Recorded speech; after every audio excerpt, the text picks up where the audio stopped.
Math majors Dean's Lister study habits, travails during flexible learning modality. Learning mathematics is one of the building blocks in developing critical thinking of citizens in contribution to nation building.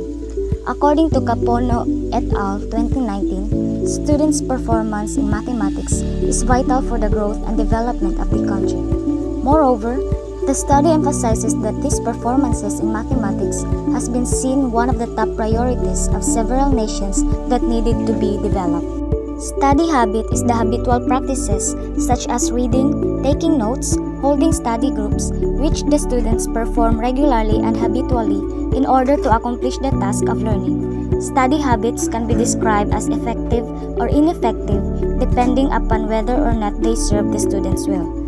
Mayland Community College 2002 states that good study habits include many different skills: time management, self-discipline, concentration, memorization, organization, and effort. Desire to succeed is important too. This proposed paper argues that study habits of math major students included in the Dean's List under the flexible learning approach could pave way in enhancing learning achievement of students across various fields or disciplines. This proposed study aims to determine the study habits of mathematics major Dean's Lister, especially under the flexible learning modality. Specifically, this will seek answers to the following questions. First, what is the demographic profile of the BSEd Mathematics in terms of sex, age, year level, general weighted average in first semester school year 2021 to 2022? Second, what are the study habits of students enlisted in Dean's List? Third, how does study habits affects the academic success of the students in Dean's List? Significance of the study. First are the students. The proposed study will serve as guide to the students to adopt a certain study habits to the betterment of their academic performance. Next are the parents. The proposed study will help the parents to guide their children at home to whatever school tasks are assigned to their children. Giving enough knowledge of the parents on the task of their children will help them guide their children in accomplishing such tasks. State colleges and universities. The proposed study will give them information to help and encourage the students to keep on track on their academic performance. The proposed study aims to provide an insight towards the study habits of mathematics major Dean's List, especially this flexible learning modality. In addition, this study will be conducted at a certain university in which the participants are all Dean's Lister students under the BSEd Mathematics program. This group of students are chosen to share their experience and knowledge on what particular study habits they utilize in order to achieve an academic success, particularly in this flexible learning modality. Moreover, the independent variable is the study habits of the student participants. On the other hand, the dependent variable is the academic performance. The researchers will not go beyond their attitude and behavior toward their academic performance across various disciplines. Education has changed due to this pandemic. Most educational institutions have opted to transition to online learning. The effectiveness of online learning is still up for debate, since this is a new learning environment for most students and teachers alike. The effectiveness of online learning is dependent on students having consistent access to the internet and gadgets, teachers being able to administer classes on an online platform, and platforms that help each student with their individual learning journey. Higher education is more difficult compared to high school. This is common knowledge. So it should be understandable when college freshmen are having difficulty adjusting to the workload and curriculum of college, since it is much more specialized and the work given is typically much more in depth. So it is crucial to develop good study habits for college to make sure that you can keep up and not fall behind on any of your subjects. Some good examples is finding a good place to study, keeping track of deadlines and important dates, not cramming for your exams, organizing a study group, reviewing your notes after class, and simply asking for help. Following this will surely help you improve help you along your college journey. So as students, when we are studying, we ask ourselves this question. I know I have, I don't know if you have, but a lot of us do. It's, should I study alone or with a group? Today we're gonna tackle this topic. First, let's start off with studying alone. When we study alone, the student can focus all their attention on the material without distractions from peers that are not as quick to grasp the topic. Ever had that feeling that you're way ahead of your group and you still have to wait for them because you all agreed we're gonna do this together, we're gonna pass this together, but a lot of the times it's really frustrating. So we need sometimes we need to do studying on our own. On top of that, this eliminates the possibility of the study session turning into a hangout with your friends, peers, or colleagues. Now, studying alone can give someone Studying alone can give someone complete and total control over the study environment. Now, everyone has a unique ideal setting for when they want to study. Some prefer to stay at home, some prefer to go at cafes, stuff like that. Listening to music, podcast, or just be completely silent. Preference of each individual is different. That you cannot do that when you study in a group. You have to make compromises because we want the ideal setting for all the group members. However, if you study alone, you have complete control. Whether you want it to be filled with music, peaceful, whether you want to do it in the day or in the night or in the middle of the day, such as noon. I don't know studies at noon, but there might be someone out there. Study schedule, yeah. Some may prefer to do it at midnight up until dawn. That's not for me. I try to study whenever it's still afternoon. Afternoon is the most ideal for me, up until at night, preferably 8 p.m. Everyone has their own preferences. So this is one of the benefits, one of the biggest benefits of studying alone. You have total control over your study environment, where you want it to be, in your house, the mall, in the park, anywhere. Then study schedule. You can decide when you want to study. The morning, noon, night, or midnight, dawn, whichever fits well for you. And you can focus completely on the study material that you want and not have any worries that you're gonna have a hangout instead of a study session. Now we're gonna talk about studying in a group. Studying in a group can have a lot of pros, and one of the pros is it can lead to discussion and helping one another. There are times when we study by ourselves and we cannot grasp the material as quickly as we would like, so having others there that might grasp it quicker than you may help you, progress. Whereas doing it by yourself, you may be stuck on a certain topic for a long time without making any progress, and that is really frustrating. Also, studying in a group can help motivate each other. You're all accountable for what you're doing. If you have a successful study session, all of you help make it a successful study session. On the other hand, it's also your fault if your study session turns into a hangout. So accountability, one thing that you get from study sessions. Also, discussions. Talking to one another about the topic can help you grasp the topic much clearer and much faster, rather than just reading a material over and over again. But depends on what you prefer. I like to study alone for some things, and sometimes I need to be in a study group because there are just gaps in knowledge that I need help at. So what about you? Which do you prefer? Studying alone or studying with a group? So, studying for your exams sure is hard, and it's always trying to find a nice time for when you want to study. Surely most of us as students have experienced cramming for our exams. Studying all the lessons for your exams in one sitting.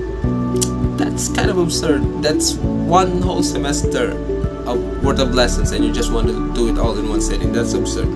Now, there are a lot of studies that says cramming is not the best way. It's not optimal for an exam. It's really not. We know the saying, Rome was not built in a day. That simply means things take time to progress and it needs to be well thought out. Cramming is the complete opposite, in which you do everything all at once. You expect to get quick results. That's just not how things work. Spreading out your study time across a week is exponentially better than doing it the day before the exams. You can spend less time on each session. Excuse me. You can spend less time on each session, but get the same amount of time in your studies, or even more, since there are so many hours in a week or even a month. Depends how long you study for. But just don't do it in one day, the day before the exam. Okay, do it. Spread it out. Spread it into chunks, This also gives the option of flexibility, having the freedom to study at a time most convenient for your lifestyle. You can adjust the time that you want to study throughout the week. Let's say Monday you want to study at morning because at afternoon or at night you have work, other stuff going on. Or if your classes are in the afternoon, you can study in the morning. Or in other days, you can study in the afternoon because in the morning you have class and you have night classes. See, flexibility. You can study whenever it is most convenient for you and whenever you have free time. Another reason cramming is actually quite harmful is it causes a lot of stress and anxiety. When we resort to cramming, it means that we wasted our time budget and we did not use it wisely as we should have. When we study, it takes a lot of time for us to grasp the topic that we're studying, and it cannot be done in a short period of time. So when we cram, we are taking in a large amount of information all in one go. This is not optimal because we cannot understand all these things. Most of us just try to memorize it. It's still not effective because when we have a huge chunk of information and all of it was done in one go, there will be times where your mind goes blank. You have the information but you just can't quite reach it. That's not something you want to experience during an exam. That is frustrating. You spent all-nighters, like you did not get any sleep. You're sleepless. That's generally not a good thing. You're stressed, you're anxious, and then that would lead you to having mind blanks, which is not that good because you're answering your exams, you're wasting time because your mind goes blank. You're tired, you're sleepy. So cramming should be abolished. You should not cram before your exams. Deadlines act as a guideline that is followed as to when a task should be done or finished. But if we're being honest, a lot of the times these are not followed. There are a few instances where they are, but that is few and far between. Anyways, deadlines when left unattended can be a real pain in the butt. It really is. It is quite stressful having to constantly think about the deadline slowly drawing nearer and nearer. And the worst part is overthinking things leads us to not being able to do any work at all. You're not doing your task, but at the same time, if you're not doing your task, you are stressed about it, which subsequently also leads you to not being able to do anything. So better just stick to deadlines. In order for us to be able to set and stick to deadlines, we must first look at deadlines properly. First and foremost, we must look at a task that needs to be accomplished and spend less time on how we are going to accomplish this task. When we know what needs to be done, we can split up work into smaller pieces, chunk it up, and do it slowly but surely. Doing it day by day, day in, day out. Not doing it all at once will result in a better product and increase your productivity. You will also learn how to grind and appreciate hard work and not be lazy. It will also get rid of stress of having to overthink about these deadlines because you've done it either on or before the deadline, which can be really helpful for your mind if you think about it. Schools around the world are slowly opening. Philippines, however, have opted to keep schools closed due to the rising numbers of COVID-19 cases nationwide. Rights advocates warn that lack of internet access can lead to children to miss out on education. It has stayed this way ever since the spread of the COVID-19 began on our country. Fear that children who are not eligible to have the vaccine may lead to them infecting their family members, especially the older ones. So limited in-person classes are not okay for low-risk areas. Lack of internet and electricity in poor and rural areas lead to increased education gap in the past year. Also, closing schools for long periods of time can increase the risk of the child labor and teenage pregnancy. Not good. Most parents say that learning from home does not really help their children learn better.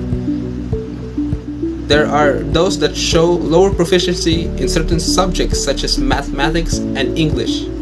Students lack of social interactions right now, especially students with disabilities, since their classmates and teachers are their only social interactions outside of their homes, and the closure of schools have greatly affected that. Sure, the opening of school is something that a lot of parents, teachers, and students wish for right now. But a lot of people still agree that it is much safer that schools remain closed until the situation is under control. They acknowledge the fact that online learning is not as effective as the traditional face-to-face environment. They do say, however, that if you portray as if regular classes are perfect and do not experience inconveniences similar to online classes, it's not as if learning gaps that form in regular classes are not experienced in online learning too. They just mean that face-to-face classes also have inconveniences similar to online learning. But the growing number of COVID-19 cases in our country is alarming, and we cannot risk opening classes yet, sadly. But it's for our own good, it's for our own safety, and it's to keep the children safe and also their families safe. The conceptual framework for this research study is shown in the figure. It shows that it starts from the students themselves. The students must first ask themselves, do I want to be a dean's lister? If no, carry on. Don't change anything. If yes, they must develop good study habits that will help them achieve their goals. Once you have achieved developing these study habits, you will attain better quality education overall. Once you do that, you will perform better academically, which will then lead you to have better grades. And with enough high grades, you might just reach that status of becoming dean's lister. If that's what you want, you must follow these steps. For this research study, the proposed hypothesis is that good study habits adapted during the online learning setup help students reach their goals of becoming dean's listers, because the transition from regular face-to-face class to online learning may have changed the way we study. So they need new study habits that will help them achieve their goals of becoming dean's listers.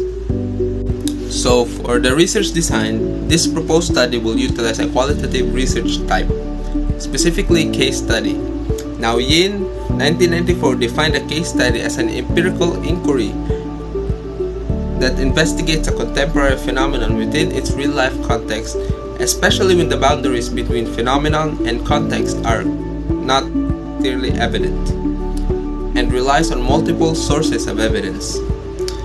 In this study, the researchers investigates study habits that dean's listers have and do that help them achieve their level of success in their academics.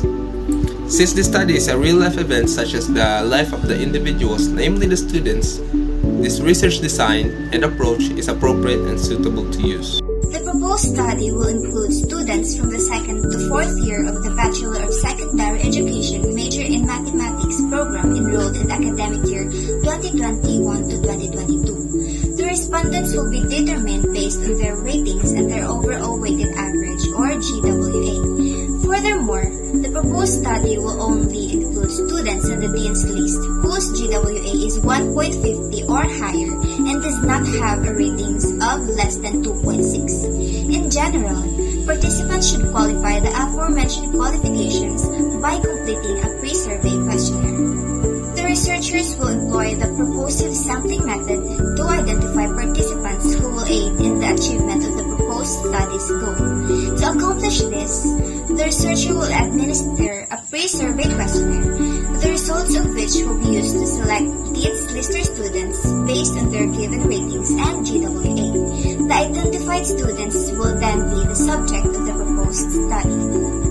The study will make use of two sets of survey questionnaires. The first questionnaire is a pre-survey that will assist the researchers in selecting the participants. The pre-survey will be divided into two parts. The first part will be the demographic profile of the students, which will include their name, section, and gender. The second part will be their ratings and their general weighted average. Consequently, the second questionnaire will be the open-ended type of questionnaire. The survey is divided into two parts. The first section includes the demographic profile of the respondents, while the second includes open-ended questions about the respondents' study habits as a Dean's Lister. The researcher will make certain that the research instrument used is valid and reliable. Validation by specialists, research advisors, and field teachers will ensure the research tool's validity and dependability. Data analysis procedure. So beta researchers choose thematic analysis in analyzing our data. So what is thematic analysis? So according to Brun and Clark 2006, thematic analysis is a foundational method of analysis that is needed to be defined, described, to solidify its place in qualitative research. So the following are the steps in thematic analysis. So first, we need to generate a code. Then, it will be integrated into dominating codes. And lastly, identifying the theme of the codes. So we the researchers choose and believe the thematic analysis is suitable and appropriate to our proposed study. Data collection procedure. Before conducting the proposed study, the researchers sent a consent letter to the institution for approval. Then next, the researchers asked the dean officer of the said institution for the number and names of the dean listers of the math major students. Then next, the researchers sent a consent letter to the students for the approval in conducting the survey. After the approval, the researchers conduct the survey. On the day of conducting the survey, the researchers gather all the respondents in one group chat and give instructions in how to answer the questions on the Google form. And after that, the researchers sent the link of the survey questionnaire. After that, the researchers wait until all the respondents of the survey finished in answering the questionnaires and give and express gratitude to the students for their cooperation.